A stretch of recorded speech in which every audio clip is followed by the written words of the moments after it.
जी आप अपना नाम बता के कित्थों आए हो तुसी सारा कित्थे पहुंचे हो। मैं जी अपना हरियाणे से आया हूँ अंबाले से। गाँव मेरा मछुंडा है और नाम मेरा अमरप्रीत सिंह है, सन ऑफ सुखवंत सिंह। मैं अपना रनिंग करते हुए अंबाले से 360 किलोमीटर दरबार साहब आया हूँ और रास्ते में जितने भी गुरुद्वारा साहब थे अपने उनके ऊपर भी विजिट करके आया हूँ और सीधा यहाँ से श्री दरबार साहब मत्था टेकना मेरा मकसद था इस सफ़र का। यहाँ से आकर मैं नतमस्तक होया हूँ। अच्छा इतने नतमस्तक होने वास्ते तुसी पहुंचे कितनी तरीक ਨੂੰ ਤੁਰੇ ਸੀ ਉੱਥੋਂ? मैं जी 9 तरीक ਨੂੰ तुरया था जी। कितने मेंबर तुरे सी? हाँ जी कितने जाने मेंबर सी? मैं जी रनिंग करने वाला मैं अकेला था, पर मेरे साथ मेरा एक साथी था जो मेरी वीडियो बना रहा था। हाँ। और जिन्हें मतलब कि मेरा ध्यान भी रखा, मतलब कि हर तरीके से जिस तरह भी मैंने डाइट की जरूरत पड़ा दी, रनिंग करते हुए जो भी मैंने पानी की जरूरत पड़ा दी या कुछ भी चीज़ की जरूरत पड़ा दी तो उन्हें मेरा भरपूर साथ दिया। रोज कितने घंटे रनिंग करते सी? रोज़ ही आप लगा लो जी 1.5 घंटा तो कम से कम लगा कर चलो, 1.5 से 2 घंटा लग जाएगा था मैंने, क्योंकि मौसम के हिसाब से रनिंग करे करूँगा ना जी। मैं रनिंग करते हुए पहली बार आया हूँ, वैसे मैं आया हूँ यहाँ से दरबार साहब।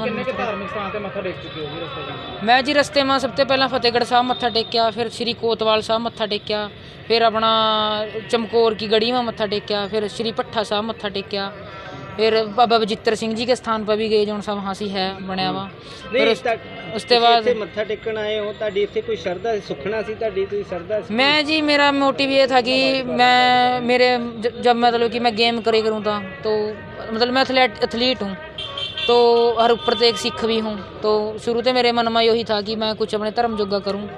तो मैं इस तरीके से अपने धर्म को प्रचार कर रहा हूँ, एक तरीके से ये समझ लो कि एक सिख अपने गुरुद्वारा साहब में जा रहा है, लोगों को पता लगेगा हमारे गुरुद्वारे स्थानों के बारे में, पता लगेगा हमारे ऐतिहासिक स्थानों के बारे में, पता लगेगा जौन बंदे मैनू देखांगे है ना, तो उन्होंने पता लगेगा इस चीज़ के बारे में। तो ये मेरा तरीका था एक तरीके से अपनी सेवा करने का, जिस तरह और लोग सेवा कर रहे हैं धर्म का प्रचार करके, कोई प्रचार करके कर रहा है, कोई पेंटिंग करके कर रहा है, कोई राग लगा कर रहा है ना, रागी सिंह राग करा प्रचारक एक प्रचार करा, इस तरह मैं एक एथलीट हूँ रनिंग करूँगा। तो मैंने अपने रनिंग का जो सा गुण था उसनों यूज कराया और अपने धर्म जोगा कुछ काम कराया। कितने कमान दे विच खुशी हुई जी? मन में इतनी खुशी थी जिस टाइम मैं दरबार साहब पहुंचा, मैं रोटी खानी भी भूल गया, सीधा अंदर जाकर मैंने सबसे पहला दर्शन करे हैं। और इससे ज़्यादा होर तो मैं आपको क्या बताऊं, क्योंकि इन चीज़ों शब्दों में बयान करना बहुत मुश्किल होगा। उम्र कितनी है अपनी? उम्र जी मेरी 25 साल हो गई है जी। जिस तरह देखा जा रहा है यूथ नशे वाले तुसी इस तरह के उपराले करते होर भी लोगों को की मैसेज देना चाहते? मैं उन्होंने यही मैसेज देना चाहूँगा कि भाई सबसे पहला अपने धर्म की कन्नी ना हो अपने, अगर आप धर्म के पक्के होंगे तो ऑटोमेटिक आप नशे से दूर रहेंगे। क्योंकि एक नॉर्मल सी बात है, अगर मैनू भी लेकर आप मैनू भी देखा तो कई लोग मैनू भी नेगेटिव कमेंट करा, मैनू भी बहुत कुछ कहा मेरे केसा नू लेकर, मेरी दाढ़ी नू लेकर है ना, तो मैं मतलब उन्होंने इग्नोर ही करूँगा, मैनू कोई फ़र्क नहीं पड़ता। क्योंकि मैनू मेरे गुरु साहब ने कह दिया, मैं उनकी मनूंगा, किसी लली बुच्ची की नहीं मैं मनने का।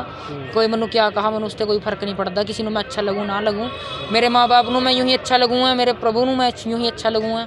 तो जो मेरे जोगा इंपॉर्टेंट है उन्होंने मैं अच्छा लगूँगा तो मैनू कोई दिक्कत नहीं है, ठीक है। तो अगर आप भी ऐसी सोच बनावांगे, अपने आप को पक्का करांगे अपने उसमें, तो ऑटोमेटिक आपका एक मजबूत मन बन जाएगा जिससे कि आप इन चीज़ों की तरफ जानेंगे ही नहीं। अगर आप इन चीज़ों को झेल सकें, लोगों के नेगेटिव चीज़ों को झेल सकें, तो आप ज़िंदगी में कोई भी हालात झेल सकें और कोई भी अपना हैबिट अच्छी कर सकें, मतलब कि नशा भी छोड़ सकें, बहुत अच्छी चीज़ां कर सकें। 360 किलोमीटर? हाँ जी 360 किलोमीटर लगभग। कितने दिन लग गए थे? मैनू जी 19 दिन लग गए। 19 दिन? हाँ जी 19 दिन से सारे गुरुद्वारों की यात्रा करके? हाँ जी बिल्कुल जी, हाँ जी बिल्कुल जी, मैं बहुत से गुरुद्वारों की यात्रा करी।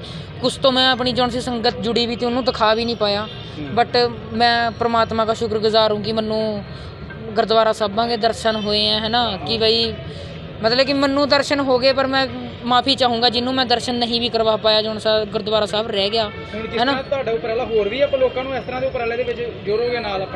मैं जी जरूर जोड़ना चाहूँगा और मैं अगे भी कोशिश करूँगा कि मैं जिस तरह की तख्त श्री केसगढ़ साहब गया, तख्त श्री अकाल तख्त साहब आया, जिस तरह सिखा के 5 तख्त हैं, है ना, तख्त श्री दमदमा साहब है, तख्त श्री हजूर साहब है, तख्त श्री पटना साहब है, मैं वहाँ का भी विजिट जरूर करना चाहूँगा और लोगों को दिखाऊँगा और कोशिश करूँगा कि मैं रनिंग करके कुछ ऐसा कर सकूँ या फिर कुछ साइकिलिंग करके कुछ। इस तो बाद भी यात्रा ते जाना है भज के होर किते?